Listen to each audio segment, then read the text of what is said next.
Like most of us on this call, I believe in the Reserve Project. I just wanted to say that first. The Reserve Project is clearly looking to change people's lives. Anyways, my question is, assuming everything goes perfectly, what does the Reserve ecosystem look like to you? What's your final vision for Reserve? Yeah, that's a good question. What's final vision? Well, the core idea at the very beginning of the project was actually very, very simple. Could we create something that works like Bitcoin, but actually works as money? A major development in the banking world. The FDIC just reported that California regulators shut down Silicon Valley Bank. There were fears of a run on this bank. People wondering if they should have PTSD into 2008. What's going on here? About 90% of depositors had money over $250,000, leaving many questioning what exactly they would do and how payroll would be met heading into this week. Where were you when USDC depegged?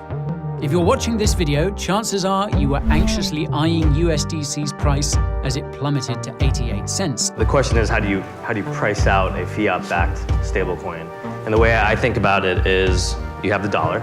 It's sitting in a bank account that we trust. It sounds like there is a significant component here of using your balance sheet capital to help maintain the peg. Circle revealed that it held some of its cash reserves with SVB.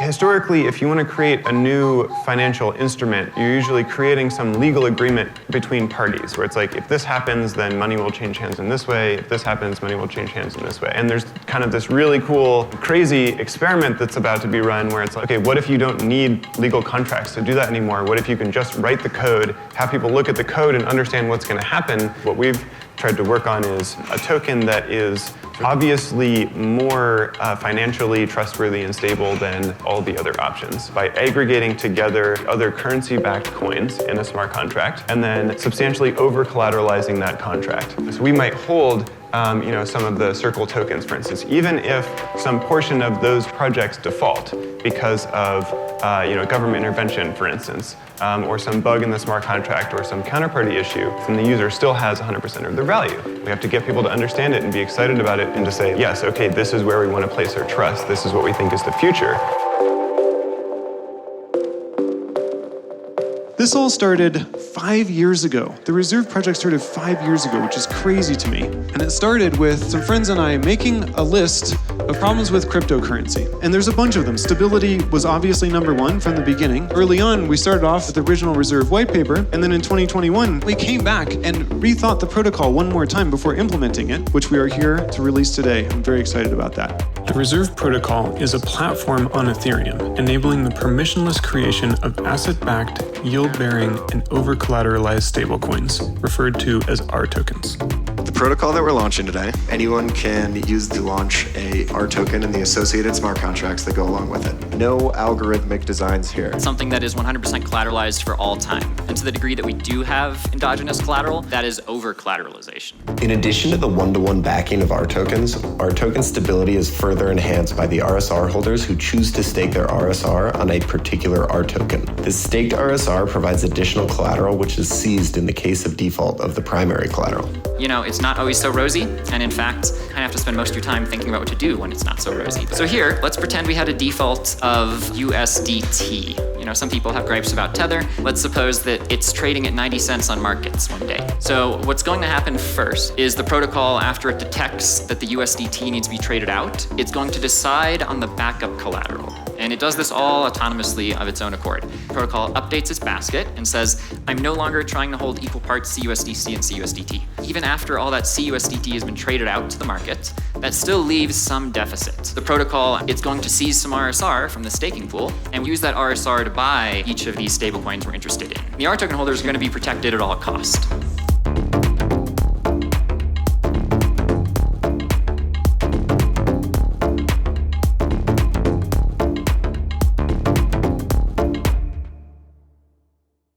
And we're ready to hit deploy. All right, so I'm gonna push the button. Yeah. And if all goes well, then this should be very boring.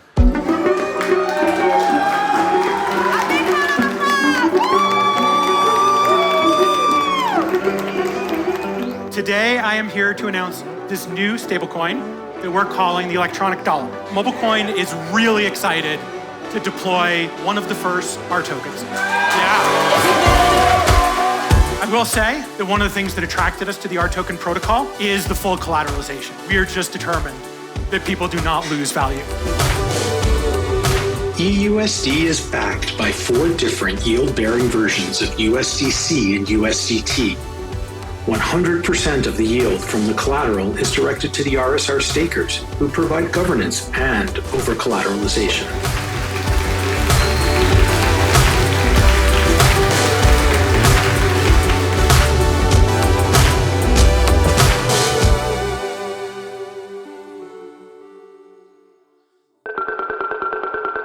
This really is an earthquake, especially for the tech community. Silicon Valley Bank dropped by 60% yesterday alone. This is the biggest failure since 2008. It comes at a time of trying to prevent any further jitters that it could cause for the banking system and the U.S. economy. When SVB went under on the 10th of March, the crypto community started speculating how much of USDC's reserves were stuck there.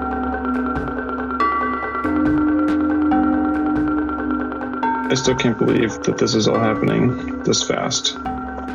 The protocol has recognized that the collateral asset is trading at lower than the price that it's meant to. If it's still the case that USDC is trading at less than 0.9875, then these USDC denominated collateral assets will officially go into default.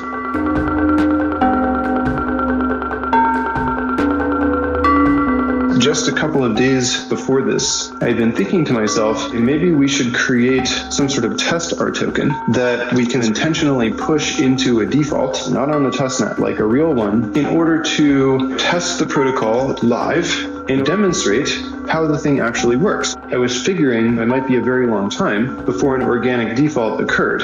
And then, lo and behold, USDC of all things ends up pegging. Completely crazy, but also a very interesting opportunity for the Reserve Protocol to show how it works. In every single example conversation, everyone is always like, yeah, and then USDT defaults and blah, blah, blah.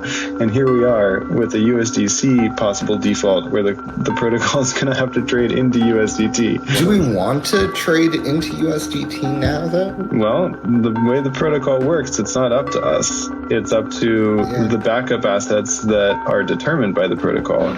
It'll look to replace any defaulted collaterals with the top 2 backups.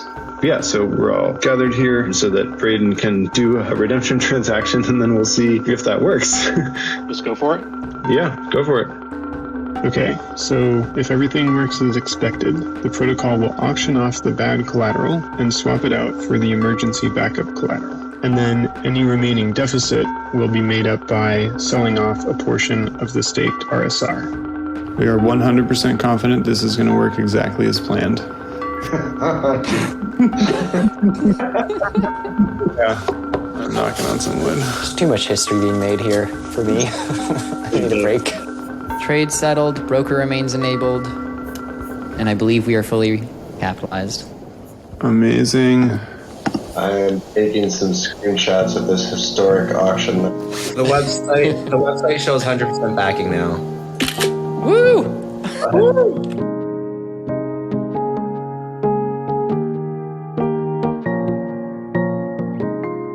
Typically, when we talk about confusion, we focus on the fact that you're not understanding something, right? And we think of that as a bad thing. But the thing about confusion is that it's kind of the interim step to getting to understanding. If you go through life and you never let yourself feel confused and actually focus on that confusion, then there's a lot of things you won't really think through that far. You won't really end up becoming unconfused or getting to that clarity.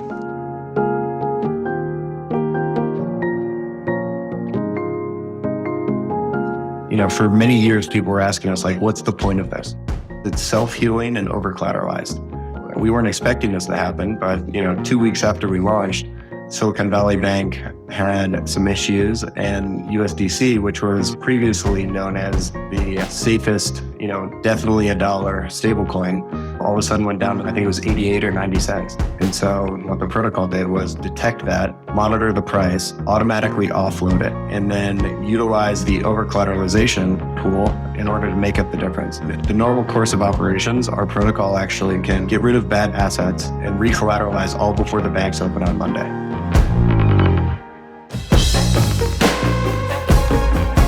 I would say we are currently in the America Online stage of stablecoins. We're about 1994 or 1995 right now. The way we've understood stablecoins up till now have been working with the constraints of up till now. It's so hard to contemplate what that could be because you haven't seen it yet. And this idea of all these different kinds of programmability, depending on what's important to people, with security or privacy or speed. This is the exciting part about being a permissionless platform. We don't exactly know how it's going to be used, but when you have a community of entrepreneurs experimenting with it and using it for free, you get some really interesting outcomes there. So, why are we here? Fundamentally, we're here because of this. What we're looking at here is price increases in a bunch of different countries since 1960. On the left, you can see the amount of price increase from 0 up to 20x. Now, there's 25 countries with 20% or higher inflation. We want to solve this. We want these numbers to be much, much lower.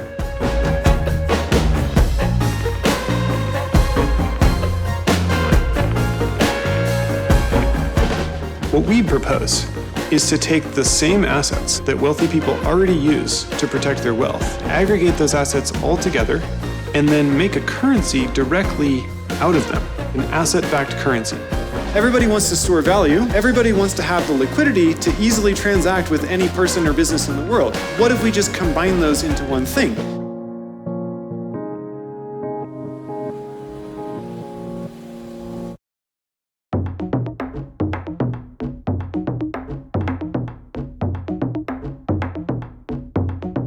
I think up until about 2017, there was a broad narrative that Bitcoin might stabilize itself and end up being adopted as a means of exchange, as a currency in the world. And I think that that idea was eventually shattered as people saw the price going up and down a lot. If you talk to someone in a Latin American country like Argentina or Brazil or Venezuela, and you ask them, would you use Bitcoin to deal with the inflation or the volatility of your own currency? The answer is basically no. They want US dollars, right? And why is that? That's sort of become the standard for how you think of prices, how you think of stability. In the long history of crypto in the future, maybe at some point that won't be true and the US dollar will not be the standard, but for now it really is. And so I think we can see a lot of stablecoins taking that fact, being like, okay, let's import that stability from the US dollar and try to smooth the transition from fiat money into cryptocurrency.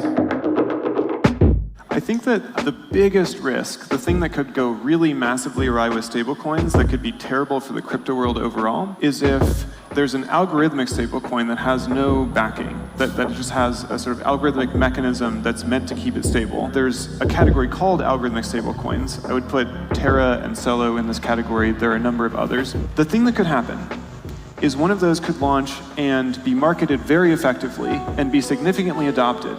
It could even happen in a market where people really, really need a stable currency and don't have one, and that's why it gets massively adopted. People who are not crypto speculators, people who just want to preserve their savings. If that protocol then blows up economically and falls apart, and the price of that goes, down half or close to zero. At its peak in early April, Luna hit a high of $120, and Terra surpassed Solana to become the 6th largest cryptocurrency by market cap. Meanwhile, UST's market cap was just shy of $19 billion, making it the 3rd largest stablecoin after Tether's USDT and Circle's USDC. Terra will tell you that hundreds of thousands of people are using it to pay for diapers on an e-commerce website. Like Ponzi schemes. I don't want to use that term. I don't want to use that term. But basically, paying for adoption is something that could cause this. The overwhelming majority of demand for UST was coming from the Anchor protocol, offering liquidity rewards of 20% per year on UST. Imagine if we were sitting here today talking about how great our stablecoins were, where a $1 billion stablecoin had collapsed and lots of innocent people had lost their money. And that really could happen. There are economic experiments being run with some stablecoins that I believe personally could go that direction. And the worst thing that could happen is if one of those gets really big before it fails. I think there's a real risk, a real thing to be worried about there.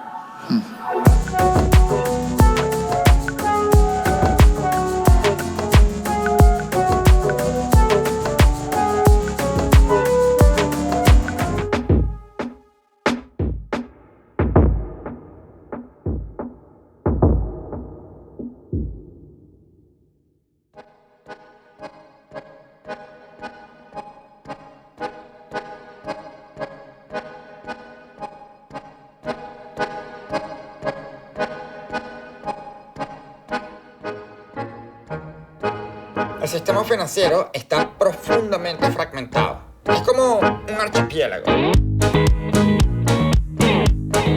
Cada país tiene sus propias reglas. La burocracia, son distintas monedas, es costoso, es confuso, es lento. Y lo peor, es excluyente. La exclusión financiera es una forma de exclusión social. Esto ocurre tanto en Latinoamérica como en los Estados Unidos. After EUSD was fully recollateralized, it gave us a lot of confidence in the protocol. The Best Friend Finance team decided to then integrate EUSD, which is now a proven, battle-tested stablecoin that's diversified across a variety of different assets, to be rolled out in the app for all of the retail users in Latin America and around the world.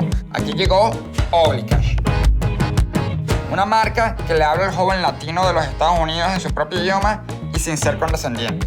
Oblicash parece solamente una app en tu teléfono con un icono simpático, pero en la práctica es un centro financiero en dólares con una tarjeta vinculada a tu cuenta que une a todo el continente americano. Una plataforma que ofrece a todos sus miembros la posibilidad de enviar y recibir dólares libremente, ya sea a la esquina de tu casa o a otro país, sin comisión, sin demora y sin pego. El propio sistema de Digital Dollar Custody, un sistema que respalda los balances de los usuarios en Latinoamérica en stablecoin. Así empieza Oblicash, con un enfoque primero en los latinos en Estados Unidos.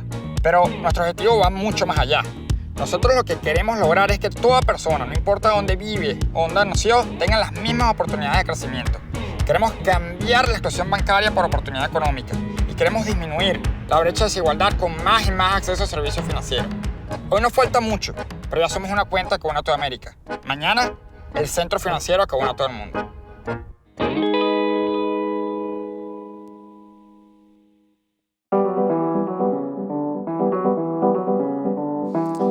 I want to talk to you about commercial revolutions. I believe that we are starting the asset-backed currency revolution.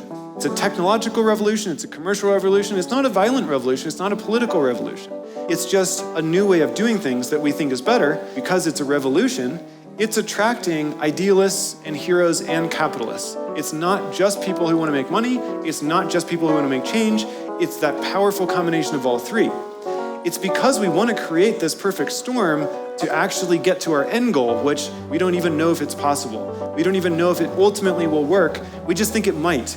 Again, I know this sounds insane, but the long-term goal is to end up having someone eventually create a world reserve currency that retains its value indefinitely and isn't too volatile. If it completely works, it could entirely replace money.